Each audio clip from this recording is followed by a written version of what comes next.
স্বাগত আরেকবার সিলেট স্টুডিও থেকে চ্যানেল এস সিলেট নিউজে। সিলেট বিভাগ সহ দেশের ৭টি জেলার সুবিধা বঞ্চিত দরিদ্র মানুষের মধ্যে ১১০টি সেলাই মেশিন, ৬৫টি রিকশা, ৬৫টি স্যানিটেশন, ৯১টি টিউবওয়েল ও ২৯টি ঘর নির্মাণ করে দিয়েছে ক্যাপ ফাউন্ডেশন ইউকে। সম্প্রতি সিলেট জেলা পুলিশ লাইন মিলনায়তনে এ উপলক্ষে এক অনুষ্ঠানের আয়োজন করা হয়। এ সময় ক্যাপ ফাউন্ডেশনের মহতী উদ্যোগকে স্বাগত জানিয়ে উদ্যোক্তাদের প্রতি ভবিষ্যতেও এসব কার্যক্রম চালিয়ে যাওয়ার আহ্বান জানান বিশিষ্টজনেরা। রাজউদ্দিনের পাঠানো তথ্যচিত্রে বিস্তারিত ডেস্ক রিপোর্টে। সুবিধাবঞ্চিত মানুষের উপস্থিতিতে সিলেট জেলা পুলিশ লাইন মিলনায়তনে ক্যাপ ফাউন্ডেশন ইউকে এক আলোচনা সভার আয়োজন করে। ক্যাপের হেড অব উইমেন্স গ্রুপ অলি ইসলামের সভাপতিত্বে ও ক্যাপ ফাউন্ডেশনের ইউকের বাংলাদেশের কান্ট্রি ডিরেক্টর আব্দুল শহীদ মুহিতের পরিচালনায় অনুষ্ঠানে প্রধান অতিথির বক্তব্য রাখেন জাতিসংঘের বাংলাদেশের সাবেক স্থায়ী প্রতিনিধি ও সাবেক রাষ্ট্রদূত ডক্টর এ কে মোমেন। বিশেষ অতিথির বক্তব্য রাখেন যুক্তরাজ্যের ক্যামডেন সিটির mayor Nadia Shah, councillor Sera Hayward, সীমান্তিকের chief patron doctor Ahmad Al Kabir, CAP ফাউন্ডেশনের CEO and founder Abdul Noor Humayun. অতিথিবৃন্দ ক্যাপ ফাউন্ডেশনের মহতী উদ্যোগকে স্বাগত জানিয়ে উদ্যোক্তাদের প্রতি ভবিষ্যতেও এই কার্যক্রম চালিয়ে যাওয়ার আহ্বান জানান। এতগুলো মহিলা এবং এতগুলো পুরুষকে তাদের কাজের সংস্থান করে দিয়েছে, আয়ের ইনকামের ব্যবস্থা করে দিয়েছে, এইভাবে তাদের ক্ষমতায়ন করেছে। এটা খুব ভালো কাজ করেছে। খুব সুন্দর একটা অনুষ্ঠান ওর ক্যাপ ফাউন্ডেশনের রিক্সা আর সোয়িং প্রজেক্ট লইয়া ইনশাল্লাহ মানুষের জীবন উন্নতি হইব। আর আমরা শুধু সবার দোয়া চাই।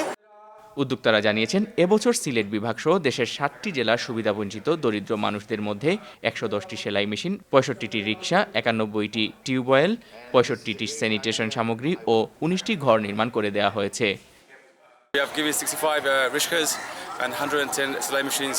It was wonderful. People around the Sylhet district have come to pick up their goods. They were all happy. Everyone's excited, happy, and thank you all the donors in UK. This made it possible. Please continue your good, generous donation coming in. অনুষ্ঠানে CAP ফাউন্ডেশনের প্রতিনিধি দলের সদস্যদের মধ্যে উপস্থিত ছিলেন CAP এর general secretary Abdul Majid, treasurer Shahed Chowdhury, independent adviser Hena Ahmed, adviser Faruk Miah MBE, senior volunteer Apia Samad, Bilkis Murad, Meghnauddin, Jeni Khanam, Rafia Miah, Amina Chowdhury, volunteer Tuhel Ahmad ও Imran Khan. Moinuddin Manju, channel S news desk. ফেঞ্চুগঞ্জে ভিন্ন আঙ্গিকে শীত বস্ত্র বিতরণ করা হয়েছে। কম্বল নয়, দেয়া হয়েছে উন্নত মানের ফ্যামিলি সাইজ ল্যাব। যুক্তরাজ্য ভিত্তিক সেবামূলক সংগঠন রিচ এইড ট্রাস্টের অর্থায়নে মানিককুনা পূর্বপাড়ার তিতন মিয়ার বাড়িতে এসব ল্যাব, জ্যাকেট, সোয়েটার বিতরণ করা হয়। বিতরণ অনুষ্ঠানে প্রধান অতিথি হিসেবে উপস্থিত ছিলেন ফেঞ্চুগঞ্জ উপজেলার নির্বাহী কর্মকর্তা হুরে জান্নাত। এ সময় বক্তারা বলেন, প্রবাসীরা সুদূর প্রবাসী থেকেও দেশ ও দেশের মানুষের সেবায় নিবেদিত প্রাণ। তার উজ্জ্বল উদাহরণ রিচ এইড ট্রাস্ট। তীব্র শীত থেকে রক্ষা করতে তারা এই জনপদের অসহায় দরিদ্র মানুষের পাশে এসে দাঁড়িয়েছেন, যা সত্যিই প্রশংসার দাবি রাখে। ভবিষ্যতেও এই ট্রাস্ট তাদের সেবা কার্যক্রম চালিয়ে যাবে বলে আশাবাদ ব্যক্ত করেন বক্তারা। রিচ এইড ট্রাস্টের country director M A Rahman তিতনের সভাপতিত্বে অনুষ্ঠানে স্বাগত বক্তব্য রাখেন ট্রাস্টের বাংলাদেশের সমন্বয়ক হামিদুর রহমান রাহি। বিশেষ অতিথির বক্তব্য রাখেন উপজেলা পরিষদের মহিলা ভাইস চেয়ারম্যান শেমা বেগম, প্রবীণ মুরব্বী মসুদ মিয়া, মাহমুদ আলী।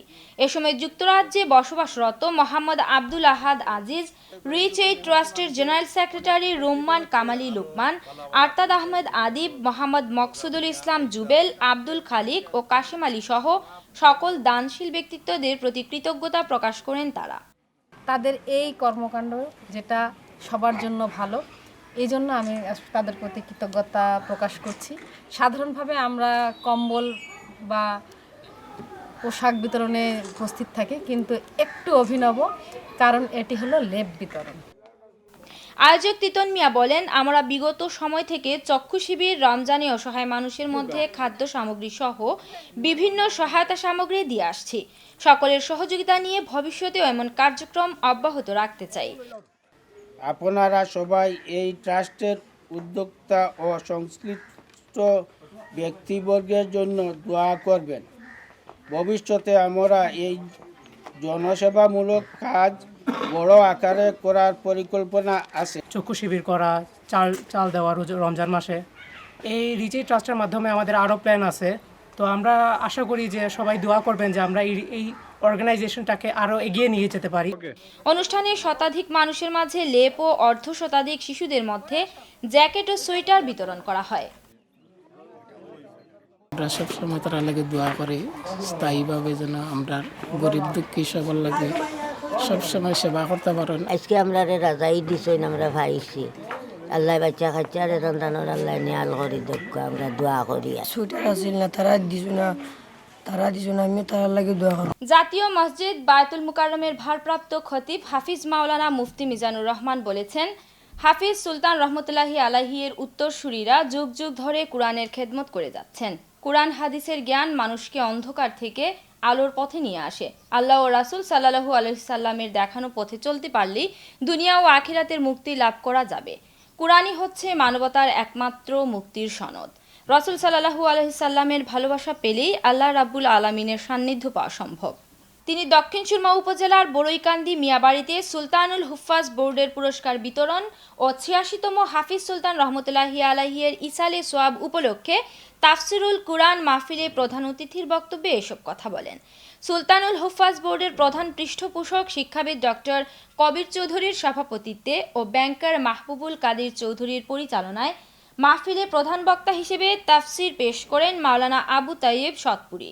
বার্ষিক প্রতিবেদন পেশ করেন বোর্ডের সেক্রেটারি অধ্যক্ষ আলহাজ ফয়জুল হক চৌধুরী। বিশেষ অতিথি হিসেবে ছিলেন সিলেট চেম্বার অব কমার্সের সভাপতি সালাউদ্দিন আলী আহমদ, সহসভাপতি মাকুম আহমদ চৌধুরী, সাবেক চেয়ারম্যান হাজি রুইস আলী, যুক্তরাজ্য প্রবাসী আলমগীর চৌধুরী, শাহজাহান চৌধুরী ও টাওয়ার হ্যামলেটের কাউন্সিলর গুলাম কিবরিয়া চৌধুরী। তাফসির পেশ করেন মাওলানা মুজিবুর রহমান ভাদেশ্বরী সহ দেশ বরেণ্য উলামায়ে কেরাম। বিজয়ী হাফিজ ও পরীক্ষার্থীদের পুরস্কার বিতরণ শেষে মিলাদ ও আখিরে মুনাজাত এবং শিরনি বিতরণের মাধ্যমে মাহফিলের সমাপ্তি ঘটে। সিলেটে প্রথমবারের মতো মাঠে গড়ালো মাহা প্রথম premier division football league. District football অ্যাসোসিয়েশনের আয়োজনে 10টি ফুটবল ক্লাব নিয়ে রবিবার সন্ধ্যায় সিলেট জেলা স্টেডিয়ামে এই লিগের উদ্বোধন করেন সিলেটে বিভাগীয় কমিশনার জামাল উদ্দিন আহমদ। লীগ আয়োজন করায় আনন্দিত দর্শক, ফুটবলার ও ক্লাব কর্মকর্তারা। বিস্তারিত মুস্তাফিজ রুমানের রিপোর্টে, ক্যামেরায় ছিলেন রুহিন আহমদ। প্রথম ও দ্বিতীয় বিভাগ ফুটবল লিগ আয়োজন করা হলেও সিলেটে প্রথমবারের মতো আয়োজন করা হলো প্রিমিয়ার ডিভিশন ফুটবল লিগ। আর এই লিগ আয়োজনের মধ্য দিয়ে দীর্ঘদিন পর সিলেটে অনুষ্ঠিত হলো কোনো ফুটবল লিগের ম্যাচ।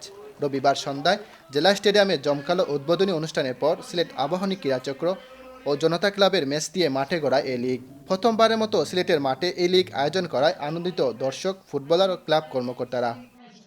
আসলে খেলা থাকলে প্লেয়াররা আনন্দ পায়, যাতে প্রতি বছর এই সিলেট জেলা স্টেডিয়ামে প্রিমিয়ার ডিভিশন ফুটবল লিগ চালু থাকে এই দাবি আমরা জানাই। সর্বোচ্চ স্থানটা যাতে আমরা ধরে রাখতে পারি এই প্রচেষ্টা আমরা চালিয়ে যাব। মাঠের সমস্যা থাকায় নিয়মিতভাবে লিগ আয়োজন করা সম্ভব হয় না, তবে এখন থেকে সব ধরনের লিগের ধারাবাহিকতা বজায় রাখার কথা জানান জেলা ক্রীড়া সংস্থার সাধারণ সম্পাদক। আগামীতে ইনশাল্লাহ আমরা এটা চেষ্টা করব ধারাবাহিকভাবে প্রতি বছর করার। আপনারা জানেন সিলেটে মাঠের সমস্যা, ইচ্ছা থাকলেও আমরা লিগগুলা কন্টিনিউ করতে পারছি না। 10টি ক্লাব নিয়ে ফ্ল্যাট লিগ পদ্ধতির এই লিগে ম্যাচ হবে মোট 45টি। প্রতিদিন 2টি করে ম্যাচের প্রথমটি বিকেল 3টায় এবং দ্বিতীয় ম্যাচ অনুষ্ঠিত হবে সন্ধ্যা 6টায়। Mustafiz Ruman, channel S news, Sylhet. এরই সঙ্গে শেষ করছি সিলেট স্টুডিও থেকে channel S Sylhet news. Sylhet বিভাগের প্রত্যন্ত অঞ্চলের খবর জানতে চোখ রাখুন চ্যানেল এস এর পর্দায়। এতক্ষণ সঙ্গে থাকার জন্য ধন্যবাদ। আল্লাহ হাফিজ।